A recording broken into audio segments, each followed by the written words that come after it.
السلام علیک یا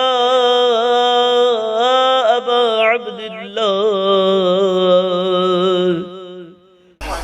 دائرہ اسلام میں آ گئے، اب خواتین نے کلمہ پڑھ لیا، اب ہم کہیں خواتین سے کہ اب آپ حجاب بھی کریں، سر ڈھانک لیں، بال کھلے ہوئے نہیں ہونے چاہیے، چہرہ کھلا رہے۔ وہی آئیڈیل حجاب ہے ایک خاتون مؤمنہ و مسلمہ کا جو حج میں ہوتا ہے۔ احرام میں کیا لباس ہوتا ہے؟ آپ اپنے دل کو ویسا ہی رکھیں جیسا صحن حرم میں رہتا ہے۔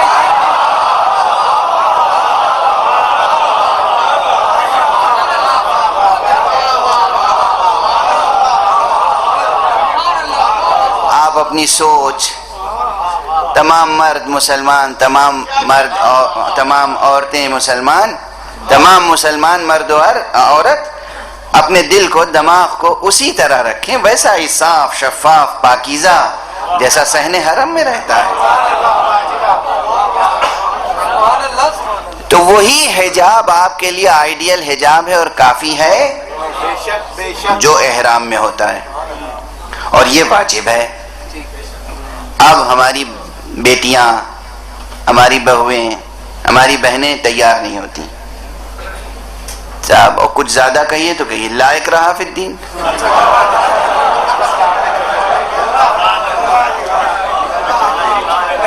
مردوں سے کہیے کہ بھائی اپنی نظر جھکا کے رکھیے، دونوں پر حجاب کا حکم ہے۔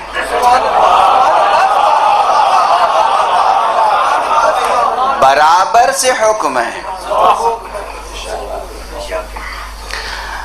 قرآن مجید نے پہلے مردوں کا حکم ذکر کیا ہے، اے نبی مومنین سے کہہ دیجئے وہ اپنی نظر جھکا کے رکھیں۔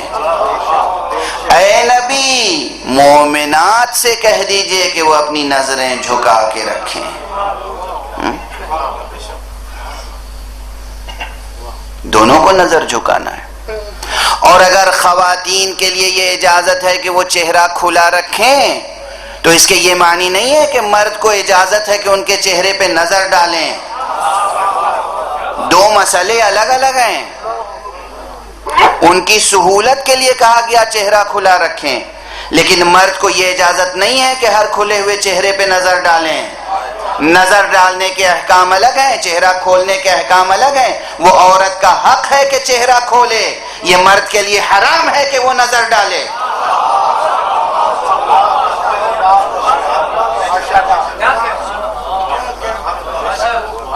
یہ نہیں کہ جو بھی سامنے خاتون آ گئیں آپ کے لیے اجازت ہے کہ آپ ان کے چہرے پہ نظر ڈالیں، نہیں، چہرہ کھولنا ان کے لیے اجازت ہے، ایک فیسلٹی ہے، ایک راحت ہے، ایک حق ہے جو انہیں دیا گیا۔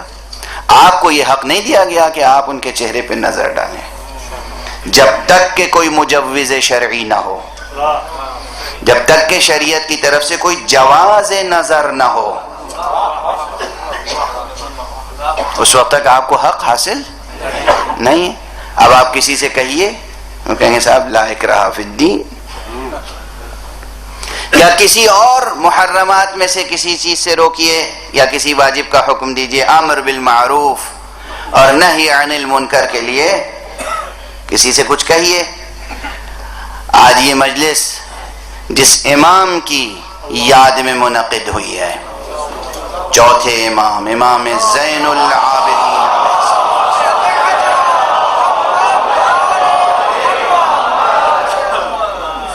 حضرت کا ایک ارشاد ہے، فرماتے ہیں التارک للامر بالمعروف والنہی عن المنکر کالنابذ لکتاب اللہ وراء ظہرہ۔ اللہ اکبر۔ امر بالمعروف اور نہی عن المنکر کا تارک، اس کو چھوڑ دینے والا ایسا ہی ہے۔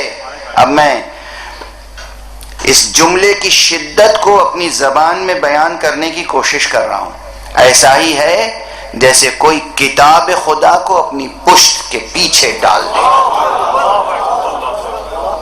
جیسے کوئی نعوذ باللہ خاکم بدان کتاب خدا کو پامال کر دے۔ یہ ہے امر بالمعروف و نہی عن المنکر کی اہمیت. بے شمار آیات اور روایات ہیں اس ضمن میں. جس معاشرے میں امر بالمعروف و نہی عن المنکر نہیں ہوگا وہ معاشرہ سرفراز نہیں ہو سکتا. اس معاشرے میں نہ خیر دنیا ہے نہ خیر آخرت. اب جہاں آپ نے امر بالمعروف و نہی عن المنکر کا سلسلہ شروع کیا کہیں گے لا اکراہ فی الدین، یہ غلط تعبیر ہے. جس طرح وہاں ممکن نہیں ہے کہ اطلاق کلمہ اکراہ ہو سکے،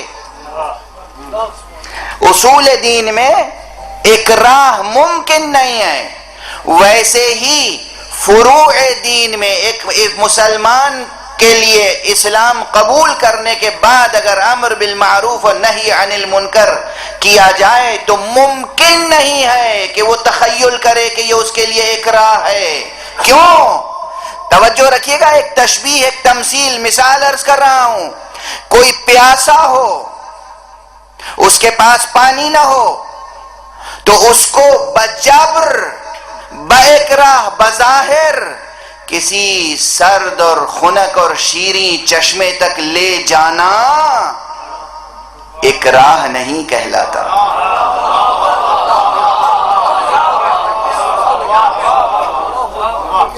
پیاسے کو چشمے تک لے جانا اکراہ نہیں ہے. مریض کو طبیب تک لے جانا اکراہ نہیں ہے. توجہ ہے؟ یہ اصول، یہ فروع دین، یہ احکام، یہ نواہی، یہ انسان کے لیے اسی طرح وہی حیثیت رکھتے ہیں جو ایک پیاسے کے لیے شیریں پانی. احکام ہے. اگر صحیح تصور قائم ہو جائے احکام کا کہ یہ ہماری زندگی کے لیے کس قدر ضروری ہے، تو پھر یہ تاکید و اصرار جو احکام کے سلسلے میں ہے، یہ اکراہ کا اطلاق اس پر نہیں ہوگا.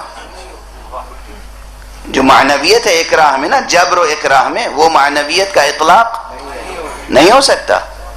تو اس کے معنی ہے لا اکراہ فی الدین، ممکن نہیں ہے کہ اصول میں آپ کسی پر اکراہ کر سکیں. ممکن نہیں ہے کہ کوئی شخص یہ تخیل کر لے، یہ تصور کر لے کہ فروع میں اس کے لیے اکراہ ہے، بلکہ یہ راحت ہے، یہ حیات ہے، یہ زندگی ہے. توجہ ہے؟ اور کیوں؟ دلیل مزید اعتقاد کے سلسلے میں لا اکراہ سے پہلے والی آیت، پوری آیت الکرسی تمام اعتقادات کا ذکر کر کے اور قد تبین الرشد من الغی، عمل کا نیک راستہ اور برا راستہ واضح ہو چکا ہے. اکراہ کیسا؟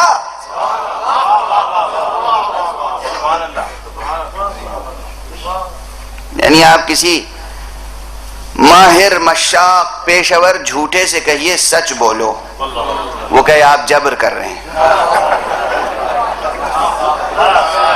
مثال یاد رکھیے گا، دنیا کی کوئی عدالت کسی کو سچ بولنے پر زبردستی کرنے کی تعبیر جبر سے نہیں کر سکتی. جج صاحب تشریف فرمائیں، جسٹس صاحب تشریف فرمائیں. اصلاً عدالت میں ممکن ہے کہ جبر ہو.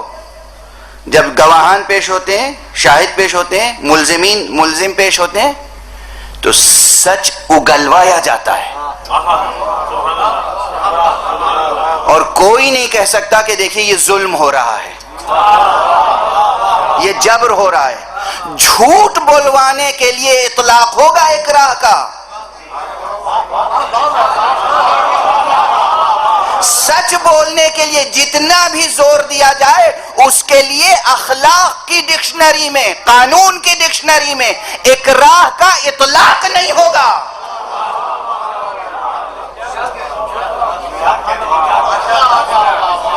واضح ہے؟ اس لیے کہ جھوٹ باطل ہے. دنیا کا کوئی، میں نے وہ مثال دی ہے جو تمام عالم بشریت کے لیے کافی ہے. سچ بولنا اولیات فطریہ میں سے ہے، فطریات اولیہ میں سے ہے. سچ بولنا حق ہے، سچ بولنا اچھا ہے، سچ بولنا حسن ہے، سچ بولنا خیر ہے.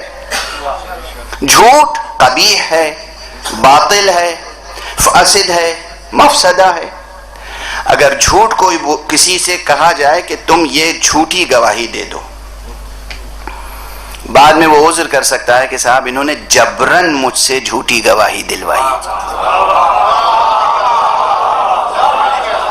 وہاں جبر کا اطلاق ہوگا. لیکن اگر کوئی سچی گواہی دے، کبھی اس کی زبان سے یہ کلمہ مسموع نہیں ہوگا، قابل سماعت نہیں ہوگا کہ صاحب جبرن سچ بلوایا گیا.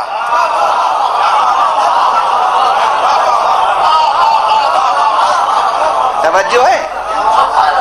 اس کے معنی یہ ہے کہ معروف یا نیکی کے سلسلے میں جبر کا تحقق ہی نہیں ہوتا. تو نہ اصول دین میں ممکن ہے کوئی کہے کہ دین میں جبر ممکن ہے، اور نہ فروع دین میں ممکن ہے کوئی کہے جبر سے کام لیا جا رہا ہے. ہاں، نظم و ضبط کو برقرار رکھنا ہے.